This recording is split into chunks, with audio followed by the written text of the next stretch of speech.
अगर full court bench नहीं बनता है तो हम बॉयकॉट करेंगे। ये मुतालबा बदनीयती पर मबनी है, क्योंकि ये उनका ये ख्याल है कि ये जो जजेस हैं ये सही फैसला नहीं कर सकते। सवाल थे अदालत के, उसका किसी का कोई जवाब ही नहीं था।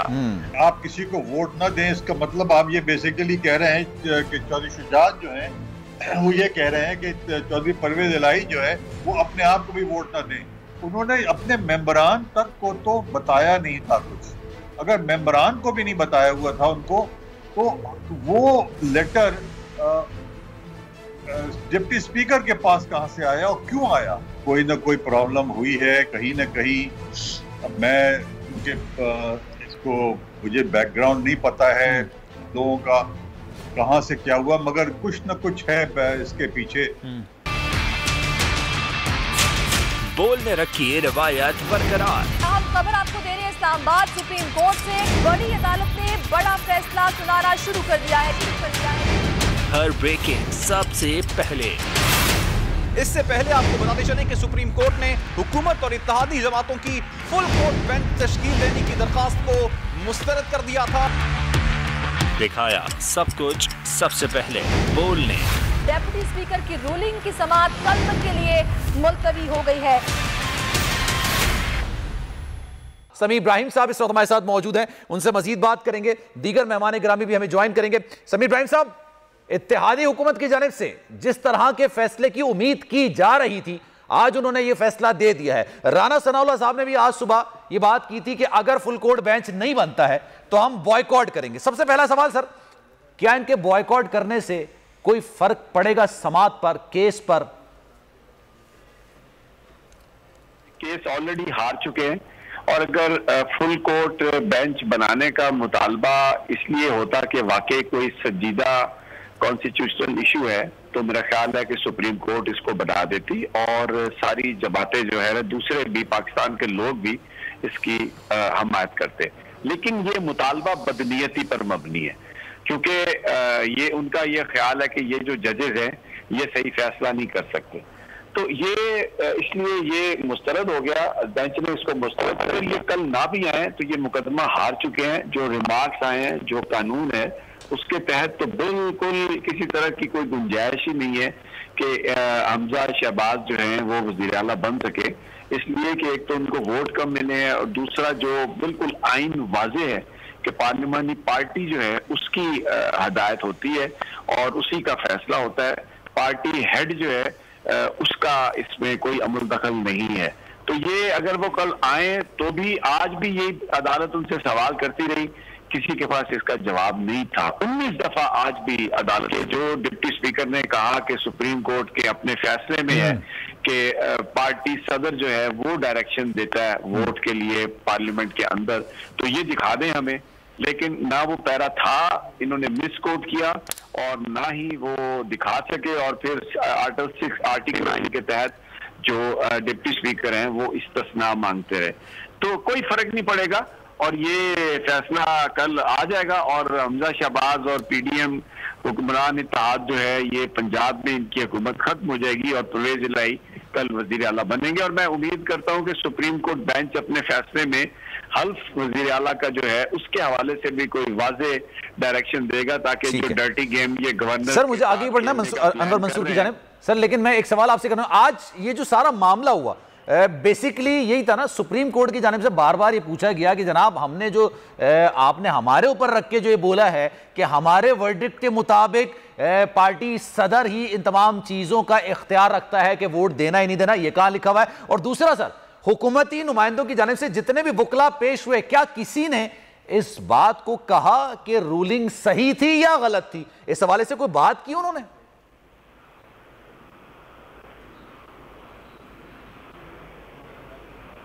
समी साहब जी नहीं, इस हवाले से देखें, इस हवाले से कोई किसी तरह से भी कोई ना वकला के पास कोई बात थी, और कोई यानी जो सवाल थे अदालत के उसका किसी का कोई जवाब ही नहीं था। बिल्कुल कोई जवाब नहीं था, इनका कोई केस ही नहीं है, इनकी कोई ग्राउंड ही नहीं है। तो absolutely they stand no firm holding. और कल जी बिल्कुल, कल ये फारिग है, बिल्कुल no ground at all Salman, no ground. Sir मैं जरा अनवर मंसूर साहब को भी, क्योंकि रेलेवेंट शख्सियत है सारे मामले में। सर पहला सवाल, बुनियादी सवाल हर कोई सवाल करना चाहता है कि जनाब अगर बॉयकॉट कर जाएं, जो कि उन्होंने कह दिया कि हम बॉयकॉट करेंगे जनाब, तो ये बॉयकॉट करने से कल की प्रोसीडिंग, समाअत या एक्सपेक्टेड रिजल्ट, वर्डिक्ट पर कोई असर पड़ सकता है? देखिए बिस्मिल्लाह रहीम, इसमें बहुत इम्पोर्टेंट आपने सवाल किया है, मगर साथ में ये कहने के लिए मुझे थोड़ा सा बैकग्राउंड में जाना पड़ेगा। इसमें बहुत इम्पोर्टेंट, मैं अभी प्रेस कॉन्फ्रेंस सुन रहा था जो एहसान इकबाल साहब ने बोला है। पहले मैं ये क्लियर कर दूं बिकॉज ये इसी से आगे चलेगा। उन्होंने कहा कि जी इमरान नियाजी साहब के लिए कहा गया कि वो पार्टी हेड हैं, तो इसलिए उनकी बात जो है वो मानी जाएगी, मगर वो बताना भूल गए इस बात को कि वो पार्लियामेंट्री पार्टी हेड थे, पार्लियामेंट्री पार्टी के हेड थे। इसका मतलब वो elected member of the house थे। बिल्कुल, ये हैं हजरत, ये elected member of the house नहीं है, ये पार्लियामेंट्री पार्टी के हेड नहीं है। तो ये बड़ा इंपॉर्टेंट एस्पेक्ट है जो कि बताना जरूरी है और सबको पता चलना चाहिए कि ये बार बार ये कहते हैं कि इमरान नियाजी वाले केस के अंदर तो पार्टी हेड के बारे में कहा, मगर इनके मामले में पार्टी हेड नहीं कहा। अच्छा, ये तो बड़ा इंपॉर्टेंट एस्पेक्ट है। दूसरा ये कि जो मैं बार बार ये भी कहता हूं कि 63A के अंदर पार्लियामेंट्री पार्टी की बात की है और 63A2 के अंदर जो है वो पार्लियामेंट्री पार्टी को डिफाइन भी कर दिया उन्होंने कि वो शख्स जो कि इलेक्टेड मेंबर हो हाउस का। अब बेसिक चीजें हैं, अगर ये बेसिक चीजें वहां पर आर्ग्यू हो जाएंगी तो कोर्ट के अंदर कोई फर्क नहीं पड़ना चाहिए। बहुत दफा ये होता है कि एक्स पार्टी ऑर्डर्स नहीं होते हैं क्या, कि एक आदमी नहीं आया तो कोई बात नहीं, आप नहीं आए, आप यू आर ऑन नोटिस, अगर आप आते तो हम सुन लेते आपको, आप जानबूझ के नहीं आए तो हम आपको नहीं सुनेंगे। इससे पहले आपको पता होगा इरफान कादिर साहब ने भी आज ये कहा कि अगर आप मुझे नहीं सुनना चाहते तो मैं चले जाता हूँ। उसने कहा आपके जाने से कोई फर्क नहीं पड़ता, आप चले जाएं, हम बाकियों को सुन लेंगे। तो this is the correct approach और इसके अंदर मामले को टूल नहीं देनी चाहिए। अगर वो नहीं आते हैं तो कॉन्शियसली नहीं आ रहे हैं, और जब कॉन्शियसली नहीं आ रहे हैं तो इसका मतलब ये है कि केस को चलना चाहिए बगैर तात्तुर के। ठीक है सर, एक सवाल और भी ना, चौधरी शुजात हुसैन के वाले साहब ने कहा कि जनाब वो इलेक्टेड नहीं है, पार्लिमानी लीडर नहीं है, पार्लियामान के अंदर जो उनके मेंबरान हैं उनके वो लीडर नहीं है, वो गालिबन शायद परवेज इलाही साहब ही हैं और उन्हीं की बात मानी जाएगी, उन्हीं को चीज़ों को तस्लीम किया जाएगा। और बहुत अच्छी आपने निशानदेही की, खान साहब जो है वो अपने पार्टी के सरबराह भी हैं और पार्लियामेंट के अंदर वो पार्लियामानी लीडर भी हैं। इस वजह से इसको कोट करना नामुनासिब होगा जो उन्होंने एहसान इकबाल साहब ने किया। लेकिन सर चौधरी शुजात हुसैन साहब अगर ये बात कहते हैं, उनके वकील कहते हैं कि जनाब हमने ये लिखा है, हमारी मर्जी है कि हमारे जो मेंबरान हैं वो जिसको वोट दें जिसको ना दें, और हमने किसी और को वोट देने का नहीं कहा, हमने कहा किसी को वोट नहीं देना है, तो सर क्या इसको भी एक्सेप्ट किया जाएगा? क्योंकि आज तो सर ये मामला चल रहा था ना कि हमारे वर्डिक्ट में कहा है जिस तरह से डिप्टी स्पीकर ने रूलिंग दी है। देखिए बात ये है कि इसके अंदर ये कहना कि आप किसी को वोट ना दें, इसका मतलब आप ये बेसिकली कह रहे हैं कि चौधरी शुजात जो हैं वो ये कह रहे हैं कि चौधरी परवेज इलाही जो है वो अपने आप को भी वोट ना दें। तो उसका बड़ा सिंपल था, विड्रॉ कर लेते कैंडिडेट। जब वो भी नहीं किया उन्होंने तो बेसिकली उनके पास क्या इख्तियार था, वो ये कहे कि ये जो खड़ा हुआ है शख्स जो इलेक्शन लड़ रहा है वो अपने आप को भी वोट ना दे, ये इख्तियार नहीं है उनका। पार्टी हेड जो है अगर वो पार्लियामेंट्री पार्टी का भी लीडर है तो उस सूरत में तो जरूर कर सकते हैं बातें, मगर ये कहना कि मैं, अच्छा दूसरा इसमें इंपॉर्टेंट चीज ये है, आज सब आए हुए थे वहां पर कि उसमें एक चौधरी शुजात की नवासी भी प्रॉब्ली थी जो बराबर में रहती है, वो भी साथ में मौजूद थी। उस तक को तो पता नहीं था कि ये चौधरी शुजात ने ये कहा है। उन्होंने अपने मेंबरान तक को तो बताया नहीं था कुछ। अगर मेंबरान को भी नहीं बताया हुआ था उनको, तो वो लेटर डिप्टी स्पीकर के पास कहां से आया और क्यों आया? जो रिक्वायरमेंट है कानून की वो तो ये है कि डिप्टी जो मेंबरान हैं उनको इंटीमेट किया जाएगा, और उनको इंटीमेशन देने के बाद अगर वो उस सूरत में वो नहीं करते हैं तो वो क्या कहते हैं, उनको डिसीट किया जाता है जी। गुलालाई वाला केस अगर आपको याद हो, जी जी बिल्कुल, कि उन्होंने कहा कि चूंकि उन्होंने इंटीमेट नहीं किया था गुलालाई को, तो इसलिए आप उसको डिसीट नहीं कर सकते हैं। ये है उसूल जो सुप्रीम कोर्ट ने तय कर लिया है, और यहाँ पर बड़ा क्लियर है कि उन्होंने किसी को इंटीमेट ही नहीं किया था, कोई खत नहीं लिखा था।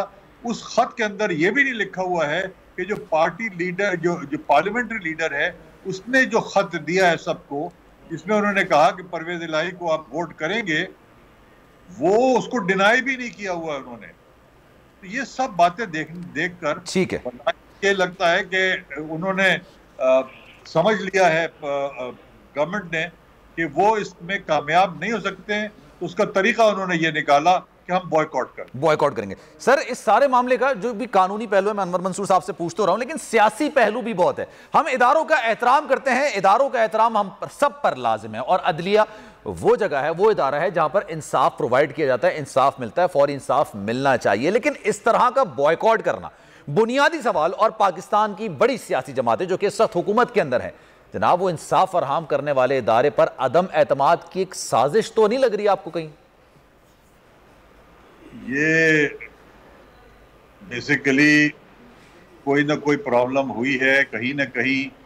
अब मैं क्योंकि इसको मुझे बैकग्राउंड नहीं पता है लोगों का कहाँ से क्या हुआ, मगर कुछ ना कुछ है इसके पीछे। क्या उनका कोई तय करना है, या पॉसिबली ये भी हो सकता है कि अर्ली इलेक्शन कॉल करने की बात कर रहे हों वो, और ये देख रहे हैं कि अब पंजाब जा रहा है तो जितनी जल्दी कॉल करके खत्म कर दें उसको, ये भी एक फेस सेविंग उतनी अच्छी हो जाएगी। जी ठीक है सर। समी साहब ये बताइएगा, जो आपने सवाल मैंने अभी अनवर मंसूर साहब से किया, आपको लग रहा है सर ये इदारों के खिलाफ एक घिनौनी साजिश हो रही है, उन पर अदम एतमाद करना? अभी तो आप केस लड़े जाके, आपको टाइम मिला है, आपको कल तक का टाइम दिया। अदलिया ने तो कहा था कि जनाब आज हम ये बात करेंगे, लेकिन उन्होंने कहा कि चलें हम लीनियंसी का मुजाहरा करते हैं, पाकिस्तान छोड़ें, आप दुनिया की कोई मिसाल ऐसी ला के दे दें जो हमारे सामने उसकी एप्लीकेबलेशन हो तो आप उस पर केस लड़ें। आपके पास वकला है, वकला की टीम है, लेकिन इस तरह से अदम एतमाद करना पाकिस्तान की अदलिया पर, आपको लग रहा है सर ये इदारों के खिलाफ एक साजिश हो रही है? नहीं, बिल्कुल ये उनको मुतनाज़ा बनाने की कोशिश कर रहे हैं। और आप देखें जो आज प्रेस कॉन्फ्रेंस थी उसमें वो पनामा पेपर्स के केसेस से लेके पता नहीं क्या क्या इन्होंने हवाले नहीं दिए, और ये इससे पहले जजेस की वीडियोस, ऑडियोज और पता नहीं क्या कुछ ये करते रहे। तो आज इन्होंने बिल्कुल मुतनाज़ा बनाने की कोशिश की है। मसला ही ये हुआ है कि क्योंकि मुल्क के हालात ऐसे हैं तो इनसे ये कहा गया है कि आप इलेक्शन के में जाएं और मुज़ाकरात करें, तो ये उस पर रिएक्ट कर रहे हैं। इनको ये लगता है कि अगर अभी हुकूमत अभी इंतखाबात हुए तो उन्हें कुछ नहीं मिले। प्रेशर डाल रहे हैं कि जनाब आप अभी इंतखाबात ना करवाएं, पंजाब हमें रहने दें, और इस तरह हम इसको चलाते हैं। लेकिन अब प्रॉब्लम ये है जो स्टेक होल्डर्स हैं कि अगर मुल्क इस तरह चलता है तो ये जिस तरीके से डॉलर की कीमत जो है वो बढ़ती जा रही है और रुपए में गिरावट है, तो ये तो इक्तिसादी सूरत हाल पाकिस्तान की बहुत ही, हम तो डिफॉल्ट से भी आगे चले जाएंगे। तो इसलिए वो इलेक्शन का कह रहे हैं। तो अब ये बिल्कुल आखिरी दमों पर इनकी फड़फड़ाहट है। ये इन्होंने बायकाट का फैसला ही इसलिए किया है कि ये इनको पता है कि ये सिर्फ अब सियासी अपने आप को ये समझते हैं कि इस तरीके से ये सियासी शहीद बन जाएंगे, शायद कहीं लोगों की कुछ सिंपैथी मिल जाए, अपने साथियों को ये कह सके, वर्कर्स को, कि देखें जी हमारे साथ तो ज्यादती हुई है, इदारों ने हमारे साथ ये किया है। अब ये कह रहे हैं एस्टेब्लिशमेंट भी न्यूट्रल नहीं है। बिलावल भुट्टो ने आज कहा, ख्वाजा सादर बात कर रहे हैं, और मौलाना फजलुर रहमान भी यही बात करते हैं कि दीवार के पीछे लोग रहते हैं और बातें करते हैं। तो ये मुतनाज़ा बनाने की कोशिश कर रहे हैं अदारों को, क्योंकि अगर इनको इनकी मर्जी के फैसले मिले तो सब ठीक है, लेकिन अगर इनकी मर्जी का फैसला ना हो तो फिर इदारे तो सही काम नहीं कर रहे। ठीक है सर, मेरे साथ मौजूद रहेगा मियां असलम इकबाल साहब ने भी इस वक्त मुझे ज्वाइन किया है। Thank you so much for your time. Pakistan Tehreek Insaf के रहनुमा है, पंजाब की सियासत पर गहरी नजर रखते हैं। मियां असलम इकबाल साहब, सर ये आज जो है वो तमाम इत्तेहादी जमातों ने जो हुकूमत के अंदर मौजूद हैं, जिनको इदारों को बाकायदा से बकअप करना चाहिए कि जनाब वो सुप्रीम कोर्ट जो एक ऐसा इदारा है जो इंसाफ फरहम करता है और उसके लिए आवाम में जो उनका एक इमेज है उसको मजीद और उजागर करना चाहिए, बेहतर करना चाहिए। लेकिन आज मुतनाज़ा बनाने की कोशिश की। उन तमाम लोगों ने मुश्तरका तौर पर, तमाम जमातों ने यह फैसला कर लिया है कि जनाब अगर यही बेंच इस केस की कार्रवाई आगे बढ़ाएगा तो हम इसका बॉयकॉट करेंगे। क्या कहेंगे सर? बिस्मिल्लाहिर्रहमानिर्रहीम, बहुत शुक्रिया जी। देखें, गुजारिश ये है कि अपोजिशन के जो मामला हैं हमने तो कल से जो भी है प्रोसीडिंग उसको सुन रहे हैं, सारे मामला देख रहे हैं, लेकिन हुकूमत की तरफ से आप देखें कि सारी जमातों ने इकट्ठे होकर एकदम अटैक कर दिया और हमारे ऊपर अटैक नहीं किया, अदलिया के ऊपर अटैक कर दिया। अगर इनका मतलब का फैसला आ जाए तो मीठा मीठा हाफ अप और कड़वा कड़वा वाला जो काम है वो शुरू कर देते हैं। आप मुझे ये बताएं कि कल जो दिन गुजरा है 10 प्रेस कॉन्फ्रेंसेस इनके लीडर्स ने की है, ठीक है जी, और इसके बाद आज सारे जो पाकिस्तान डाकू मूवमेंट के जितने भी किरदार थे सब ने स्टेज पर सामने बैठ के तो 3 घंटे की प्रेस कॉन्फ्रेंस की है और उसके अंदर क्या था कि जनाब अदलिया को कहें कि हमारे मतलब का फैसला दे, यानी कि जो इनका मतलब का हो। पीछे जो फैसला आया था जहाँ पर मिठाइयाँ तकसीम हो रही थी उस वक्त तो यही जजीज थे जिन्होंने फैसला दिया था। इन्हें आदत पड़ गई है कि इनको क्यूम मलिक जैसे और मंजूर मलिक जैसे जो जस्टिस हैं उनके फैसले चाहिए, मनपसंद फैसले चाहिए। इनको वो फैसले चाहिए कि इनका कोई भी एक बंदा कोयटा बेंच में जाए और पैसे देके अपना फैसला करवा। इन्हें वो चाहिए कि जिसके ऊपर ये डायरेक्शन देके अपने फैसले ले। इन्हें हर किसी को नजर आ रहा है, कोई मेरे जैसा जो लॉ का स्टूडेंट नहीं भी है, अगर वो भी आइन को 63(1) को पढ़ ले तो उसके ऊपर भी क्लियर है कि जो असेंबली के अंदर हुआ पिछले 3 महीने से इस अनोखे लाडले ने हमें वक्त डाला हुआ है, ठीक है जी। ना इसने असेंबली से कोई एतमाद का वोट लिया, लोटो के जरिए पे बना वो वोट कैंसिल हो गए, उसके बाद फिर फर्जमान रहा।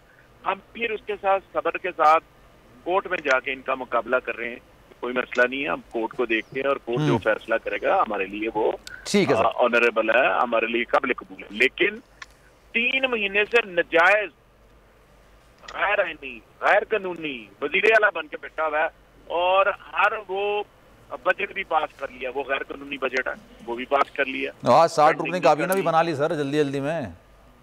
अब आप देखें ना कि क्या आप इतनी बड़ी काबीना, पंजाब की तारीख की सबसे बड़ी काबीना। ठीक है, अच्छा सर मुझे एक ब्रेक लेना है। असलम साहब, समी साहब आपका बहुत शुक्रिया, लेकिन असलम साहब हमारे साथ मौजूद रहेंगे, अनवर मंसूर साहब भी हमारे साथ मौजूद रहेंगे। एक बस आएंगे तो जनाब 2 सवालात जिन पर मैं बात करना चाहूंगा। क्या यही बेंच वो है जिस फखर के साथ हुकूमत में आई थी ये जमातें पीडीएम और पाकिस्तान पीपल्स पार्टी, उन्होंने आके नैब कवानीन में तरमीम की थी, उस पर समाअत भी हो रही है? क्या यही बेंच है जो कि उस केस पर भी समाअत कर रहा है और हुकूमत को उनके इत्तेहादियों क्या इस पर ही खौफजदा हैं, खाइफ हैं? क्या मामला है, इस पर बात करेंगे। एक ब्रेक के बाद वापस आएंगे। बोलने रखिए रवायत बरकरार। हम खबर आपको दे रहे हैं इस्लामाबाद सुप्रीम कोर्ट से। बड़ी अदालत ने बड़ा फैसला सुनाना शुरू कर दिया है। हर ब्रेकिंग सबसे पहले। इससे पहले आपको बताते चलें कि सुप्रीम कोर्ट ने हुकूमत और इत्तेहादी जमातों की फुल कोर्ट बेंच तश्कील देने की दरखास्त को मुस्तरद कर दिया था। दिखाया सब कुछ सबसे पहले बोलने।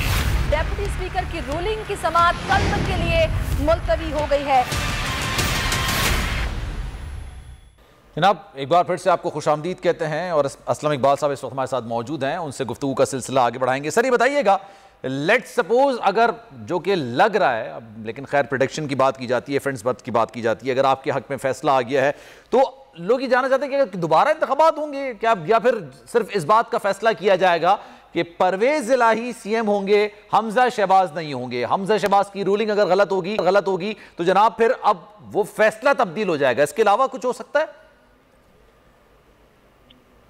देखिए सलमान, मसला ये है कि असेंबली के अंदर एक वोटिंग हो चुकी है और उस वोटिंग के नंबर्स आ चुके हैं कि किसको कितने वोट पड़े हैं। डेप्टी स्पीकर ने, आपको याद होगा कि जब उनके पास काउंट किया था कि किसको कितने वोट पड़े हैं तो उन्होंने अनाउंसमेंट की कि 10 वोट्स जो हैं वो काफ लीग के हैं, क्यू के हैं, 176 वोट जो हैं वो पीटीआई के हैं, तो 186 वोट उनके आए हैं, और इसी तरह 179 टोटल वोट जो है वो हमजा को पड़े हैं। फिर ऑल ऑफ सडन उन्होंने लेटर जेब से निकाला और लेटर पढ़ के उन्होंने कहा कि 10 वोट जो है वो मैं इस वजह से माइनस कर रहा हूँ कि ये कुछ सुप्रीम कोर्ट का फैसला है और जिसकी बिना पर मैं 10 माइनस कर दिए, तो लिहाजा इनको 176 वोट है। जब 10 वोट ही आपने माइनस कर दिया और कैंडिडेट की कैंडिडेचर ही आपने माइनस कर दी है, तो पूछने वाला सवाल डिप्टी स्पीकर से ये था, जो उन्होंने हमें टाइम नहीं दिया बोलने का, कि फिर 176 वोट किसको पड़े हैं। अगर आपने चौधरी परवेज लाई साहब के 10 वोट कैंसिल कर दिए, तो फिर क्या वो क्यू को पड़े थे या किसी और को पड़े थे या पीटीआई को पड़े थे? मैंने उसका जवाब नहीं उन्होंने दिया। तो इलेक्शन तो दोबारा नहीं जो नजर आता है बदी नजर में, वो इलेक्शन तो दोबारा नहीं। तो मेरे ख्याल से इससे पहले भी एक सादिक संजरानी वाले मामले पे शायद दिया हुआ था, यूसुफ रजा गिलानी के वाले मामले पर, कि जनाब उन पे भी वोट तो पड़े थे लेकिन उन्होंने फिर उसको कैंसिल कर दिया था। कहा था जनाब देखें ये मोहर दोनों के बीच में लगी है, मोहर सही कैंडिडेट पर नहीं लगी, इस वजह से इसको कैंसिल किया जाता है। काउंट तो कर लेते हैं लेकिन फिर बाद में कैंसिल करते हैं। देखें, गुजारिश सुने, वो सीक्रेट बैलेटिंग थी, ये हाउस की डिवीजन के साथ, बिल्कुल तो बैलेट पेपर है कोई नहीं, जिसकी बिना पर आपने वोट कैंसिल करना है। ये तो सीधा सीधा है, आइन की जो शिक है 63A1, उसके तहत जो पार्लियामेंट लीडर होता है वो सारे मामला करता है हाउस के अंदर, सही है। और उसके बाद अगर डिफेक्शन क्लॉज लगनी हो तो फिर पार्टी का जो लीडर होता है, हेड होता है, वो ECB को अपना केस को भेजता है। ये दो मुख्तलिफ चीजें हैं। असेंबली के अंदर किसी भी पार्लियामेंट लीडर ने करना होता है, और 63A1 में ही है ना गालिबन सर, अगर मैं गलत नहीं हूं, कि पार्लिमानी लीडर ये फैसला करता है कि किस अराकीन के खिलाफ क्या कार्रवाई, जो पार्टी के सदर हैं उनको रेफर किया जाता है और पार्टी के सदर उनके खिलाफ कार्रवाई करता है। ऐसा है, मामलात पार्लिमानी लीडर के पास होते हैं। डेफिनेटली ऐसा ही है। जब एक पार्टी फैसला करती है। जी जी, असलम साहब, असलम साहब हैं हमारे साथ? ठीक है, अहमद अवैस साहब ने इस वक्त है, उनसे मजीद बात करेंगे। साबिक अटॉर्नी जनरल है अहमद अवैस साहब। ये बताइएगा, बुनियादी सवाल मैं आपसे, हमारे पास जितने भी माहिर कानून आते हैं, पहला सवाल मैं उनसे ये करता हूं, इस वक्त हुकूमती जमातों ने होने वाली जो सुप्रीम कोर्ट में कार्रवाई है उसका बॉयकॉट कर दिया है, कितना असर पड़ेगा या नहीं पड़ेगा, या इनका बॉयकॉट सिर्फ ऐसे ही जैसे बच्चा नाराज हो जाता है, भाई उसको मनाए ना मनाए, लेकिन उसने वही वाली बात है ना, जब बच्चा स्कूल नहीं जाता है, कहता है मैं नहीं जा रहा, नाराज हो गया, तब भी उसको स्कूल जाना ही पड़ता है हर हाल में ना, फैसला तस्लीम करना पड़ता है। ऐसा ही है? देखिए, हाँ बिल्कुल, इससे जुडिशरी के ऊपर कोई फर्क नहीं पड़ेगा, ना फैसले को फर्क पड़ेगा। हाँ, ये जरूर है कि बच्चा बाजू का नाराज होकर ना उसको फिर खुद ही ठीक हो जाना पड़ता है जब उसको इग्नोर किया जाता है। अच्छा, तो इनकी नाराजगी को इग्नोर ही किया जाएगा, क्योंकि ऐसे अगर होने लगे तो फिर तो ना पाकिस्तान में आइन बाकी रहेगा, ना पाकिस्तान में अदरिया बाकी रहेगी। अगर इंसाफ के मुताबिक फैसले कर रहे हैं और कानून और आइन की बालादस्ती का निजाम चलाना है मुल्क के अंदर, तो आपको ये नाराजगियां और ये रूठ जाने का अंदाज जो है या धमकियां देने का अंदाज ये अपना बदलना पड़ेगा। लेकिन सर फुल कोर्ट जहां तक होना पड़ेगा हर एक को, फुल कोर्ट जहां तक याद पड़ता है सर, बहुत बड़े मामलात में बहुत बड़ी एक मामला हो उस पर बनाया जाता है। आपको याद होगा वो NRO वाला मामला था, साबिक सदर परवेज मुशर्रफ साहब की जानिब से जो NRO था, उसमें चीफ जस्टिस इफ्तिखार मोहम्मद चौधरी साहब उस वक्त के जो चीफ जस्टिस है, उन्होंने एक फुल कोर्ट बेंच बनाया था, 17 रुकनी बेंच था, जिसने केस की समाअत की थी। रात के ग़ालिबन 10:30-11 बजे इस बात का फैसला आया था। तो आपको याद होगा, ये पाकिस्तान की जो तारीख है, जो फुल बेंच बनते हैं बहुत बड़े मामला में बनते हैं, ऐसा ही है? जी देखिए ना, फुल बेंच जब बनते हैं ना, वो ये फुल बेंच तो यही था, लेकिन वो जो लार्जर बेंच होता है या जिसको कहते हैं फुल कोर्ट जी, जो सारे कोई कंप्लीट सारे जजेस बैठते हैं, वो बहुत इंट्रिकेट मैटर हो, जिसमें इंटरप्रिटेशन ऑफ कॉन्स्टिट्यूशन जो है वो उसकी बड़ी इंट्रिकेसीज हो और बड़ा मुश्किल उसका इंटरप्रिटेशन उसकी सही करनी बड़ी मुश्किल हो और उसकी मुख्तलिफ किस्म की इंटरप्रिटेशन हो सकती हो, तो ऐसे मौके में फिर लार्जर बेंच बनाए जाते हैं। लेकिन ये तो एक इशू ऐसा है कि जिसमें डिप्टी स्पीकर ने गलत मैनाफाइडली सुप्रीम कोर्ट के एक जजमेंट का रेफरेंस देके और वो 10 वोट जो है उनको कालादम करार दे दिया। चलें सर, 63A के हवाले से आपकी A1 के हवाले से क्या आपकी तशरीह है 63(1)A के हवाले से कि जनाब अब ये पार्लिमानी पार्टी का सरबरा जो वो तय करेगा, सदर तय करेगा? जी जी, मैं आपको बताऊं, ये बड़ा क्लियर है। ये आर्टिकल 63A(1)B पढ़ेंगे तो बड़ा साफ है कि उसमें लिखा हुआ है कि पार्लियामेंट्री पार्लियामेंट्री है कि जो मतलब पंजाब असेंबली है, पंजाब असेंबली में जितने किसी एक पार्टी के मेंबर होंगे उसका एक सरबरा होगा, वो उस पार्टी के पार्लियामेंट्री पार्टी कहलाएगी। सही है।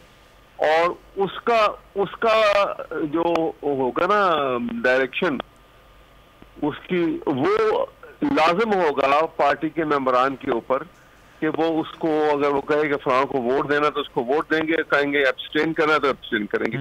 अगर उसको उस मैंडेट को डिफाई करेंगे तो फिर वो वोट इनवैलिड तस्वर होगा और होगा तो फिर उसकी रिपोर्ट जाएगी पार्टी हेड के पास। पार्टी हेड और है और पार्लियामेंट्री पार्टी और है। पार्टी हेड जो है वो ही कैन बी एनी, और वो पार्टी हेड जो है उसका काम जो है वो डिक्लेरेशन देना है। बेस्ड ऑन दैट जो पार्टी जो पार्लियामेंट्री पार्टी ने जो फैसला किया और जो उसके हुक्म की जो है ना मान के उसने डिफेक्ट कर गया और उसके वोट जो है इनवैलिड हो गया, वो फिर पार्टी हेड जो है ना उस बेस के ऊपर उन मेंबरान को शोकस नोटिस इश्यू करेगा, फिर उनकी समाअत करेगा और समाअत के बाद उनके नाम भेजेगा इलेक्शन कमीशन को कि इनको डीलिस्ट किया जाए और इनकी सीट जो है डीसीट कर दिया जाए। तो ये अलग अलग दो कैरेक्टर हैं और अलग अलग इन दोनों की एरिया ऑफ जुरिस्डिक्शन है। पार्लियामेंट्री पार्टी जो है उसका काम है कि डायरेक्शन देना कि किसको वोट देना है, किसको नहीं देना है। अच्छा। और वो यहाँ पे वो काफ लीग की पार्लियामेंट्री पार्टी जो है उसके ग्रुप ने परवेज इलाही को अपना वोट अपना कैंडिडेट जो है वो मुकर्रर किया था 2 अप्रैल 2022 को। ठीक है। और उसका पहला इलेक्शन 3 तारीख के लिए फिक्स हुआ था, आपको पता 3 को नहीं हो सका, फिर उसका इलेक्शन जो है वो उससे आगे बढ़ के वो 16 तारीख को हुआ। तो उस वक्त तो ये बोले नहीं, अगर ये कहते हैं कि जी हमने नहीं किया अगर काफ लीग वाले, तो चौधरी परवेज साहब जो है वो 2 तारीख से लेके 22 तारीख तक तो खामोश रहे। और आपने देखा कि जो उनकी रिपोर्ट जो इसमें जो इनका रूलिंग है जो आज सुप्रीम कोर्ट में उन्होंने पढ़ के सुनाई, जी, उस रूलिंग में ये कहा गया है कि वो आप लिख रहे हैं वो ये जो डिप्टी स्पीकर जो है कि मैंने पहले वोट काउंट किए नून लीग के वो 179 बिल्कुल हमजा के, फिर हाँ, और फिर जब उसके बाद इनके परवेज भाई के वोट काउंट किए थे वो 186 वोट थे। और उसके बाद कहा कि 10 वोट होते हैं एन एप्लीकेशन। जी जी। उसके बाद कह रहे हैं I just received an application from Chaudhry Shujaat Hussain और लिहाजा मैं 10 वोट जो है उनको इनवैलिड कर रहा हूँ। ठीक है। ये तो ऐसे थोड़ी है, ये काम उनका नहीं था, ये काम पार्लियामेंट्री पार्टी का। सर देखिए आप माहिर कानून है सर, साबिक अटॉर्नी जनरल है, मैं आपसे ये सवाल करता हूं अगर आप चौधरी शुजात हुसैन साहब के वकील होते तो आप क्या दलाइल कल अदालत में जाके देते, क्योंकि अदालत ने कल 11:30 तक ये समाअत मुलतवी ऑन मतलब कहते हैं ना कि किस ग्राउंड की बुनियाद पर आप बनाते? आज उनके वकील साहब आए हुए थे और उन्होंने काफी देर तक उन्होंने मैं 1.5 घंटा उन्होंने अपने दलाइल दिए हैं। पर चौधरी शुजात हुसैन के वकील लगाए थे, कराची के थे सलाउद्दीन साहब। जी जी। तो उन्होंने काफी देर दलाइल दी हैं। अब उन्होंने मैच जो है उसके अंदर प्रॉपोजिशन सिर्फ इतनी सी है और प्रॉपोजिशन ये है कि ये उन्होंने सुप्रीम कोर्ट के नाम को बेस बना के उसने ये गलत रूलिंग दे दी। तो लिहाजा सुप्रीम कोर्ट के नाम के ऊपर गलत रूलिंग गई तो सुप्रीम कोर्ट इसलिए यही बेंच जिसने ये जजमेंट दी। अच्छा सर, आज एक और चीज का मुशाहिदा हुआ अहमद साहब, बड़ी दिलचस्प बात जो मैंने नोटिस की है, आप बताइएगा कि सही है या गलत है, ऑब्वियसली आप बेहतर तरीके से इसको बयान कर सकते हैं। रूलिंग सही है या गलत है, क्या कौन वजीर आला होना चाहिए था, ये बात सारी ये मैटर सब बात के हैं। पहला मामला जो अदालत ने कहा कि जनाब आपने जिस बेस की बुनियाद पर, जिस बुनियाद पर हमारे वर्डिक्ट को सामने रखकर उस पर रख के आपने कहा कि जनाब ये 10 वोट मुस्तरद किए जाते हैं, वो वर्डिक्ट हमें दिखा दीजिए। 19, 20, 30 दफा उन्होंने शायद 23 दफा ये बात पूछी थी कि बताइए कि भाई कहाँ है। एग्जैक्टली वो नहीं बता सके ना, कहाँ से बताते। अभी तो उनके वकील को कहा, वो भी इरफान कादिर साहब है, कुछ नहीं कर सके, कुछ नहीं बता सके। इसी तरह से दूसरे वकील, कोई भी इसका एक न एडवोकेट जनरल इसका जवाब दे सका, किसी ने भी इसका जवाब नहीं दिया, इसलिए कि उसको दे ही नहीं जा सकते। गलत उन्होंने कोर्ट किया उसने, सिर्फ वो जिताने के लिए। और सर एक और दिलचस्प बात भी है, एक और दिलचस्प बात यह कि आज हुकूमत की जानिब से पेश होने वाले जितने भी वकला थे, मैं तमाम की बात कर रहा हूं, जो जिनकी पार्टियां थी उनकी तरफ से जो भी वकला पेश है, उन्होंने ये नहीं कहा कि रूलिंग दुरुस्त दी गई है, उस पर दलाइल नहीं हुए गालिबन, अगर मैं गलत नहीं हूं तो। जी हाँ, उन्होंने इसलिए दलाइल नहीं दिए कि उसके ऊपर दलाइल दे कोई नहीं सके ना। अच्छा, इस वक्त अदालत ने उनको कहा कि भाई पढ़ के सुनाओ, आप 63A1B को पढ़ के सुनाओ। पढ़ा, और पढ़ने के बाद उन्होंने कहा वो पैरा 3 जिसका उसने रेफरेंस दिया कि जी मैं सुप्रीम कोर्ट की फलान जजमेंट के पैरे के मुताबिक कर रहा हूँ, उसने कहा ये पैरा पढ़ो। पैरा पढ़ा, उन्होंने कहा बताओ आपका क्या ख्याल है, तो आगे से चुप। इसका जवाब भी कोई नहीं दे सकते थे, क्योंकि ये तो एक कानून आइन के अंदर ही क्लियर है कि इसके अंदर कोई दूसरी राय नहीं हो सकती। अच्छा सर ये बताइएगा, ये है असल बात। मुमकिनात क्या हो सकती है सर, मुमकिनात पर बात कर लेते हैं। लेट्स सपोज क्या मुमकिन फैसला आ सकता है आपकी नजर में? मेरा जहां तक ख्याल है कि ये सुप्रीम कोर्ट का फैसला, मुझे ज्यादा अपना अंदाजा है कि फैसला जो है वो इसी बेस पे आएगा कि सुप्रीम कोर्ट ने खुद अपने शॉर्ट ऑर्डर के अंदर जो इंटरप्रिटेशन की है 63(1)B की, 63A1B की, वही करेक्ट है। और ये अलग अलग दो कैरेक्टर हैं, एक पार्लियामेंट्री पार्टी है और पार्लियामेंट्री सदर, बिल्कुल पार्टी का सदर है वो पार्लियामेंट। एक ने डायरेक्शन लेनी है और एक ने डिक्लेरेशन इशू करना है। बिल्कुल ये है क्लियर, बिल्कुल क्लियर। ये सुप्रीम कोर्ट। चलें सर, लेट्स सी, देखते हैं कल क्या होता है। यही फैसला 11:30 बजे कल केस की समाअत शुरू होगी। अहमद साहब हमारे साथ मौजूद है। सर बहुत शुक्रिया आपका, माहिर कानून हमारे साथ मौजूद है। अब लेट्स सी जनाब, इसकी समाअत कल सुबह 11:30 बजे होगी, लेकिन हुकूमत की जानिब से ये रवैया भी सामने आया है। 11 बजे प्रेस कॉन्फ्रेंस की गई, तमाम उसमें लोग मौजूद थे, मौलाना फजल रहमान, बिलावल भुट्टो जरदारी, शाहिद खाकर अब्बासी, एहसन इकबाल, मुत्तहदा कौमी मूवमेंट तक की वहाँ पर नुमाइंदगी हो रही थी, और तमाम का एक ही जनाब मौक़िफ़ था, एक ही नज़रिया था, और उनका ये कहना था कि जनाब हम इस अदालती कार्रवाई का बॉयकॉट करते हैं क्योंकि हमारा मुतालबा तस्लीम नहीं किया गया है। कल सुबह 11:30 बजे समाअत होगी। 11 बजे से ही बोल न्यूज़ पर खुसूसी नशरियात का सिलसिला शुरू हो जाएगा। सलमान मिर्जा को दीजिए इजाज़त। जिंदगी रही, सेहत रही और आपकी दुआएं रही तो कल इंशाअल्लाह आपसे फिर मुलाकात होगी। अल्लाह हाफ़िज़। बोलने रखिए रवायत बरकरार। हम खबर आपको दे रहे हैं इस्लामाबाद सुप्रीम कोर्ट से। बड़ी अदालत ने बड़ा फैसला सुनाना शुरू कर दिया है। हर ब्रेकिंग सबसे पहले।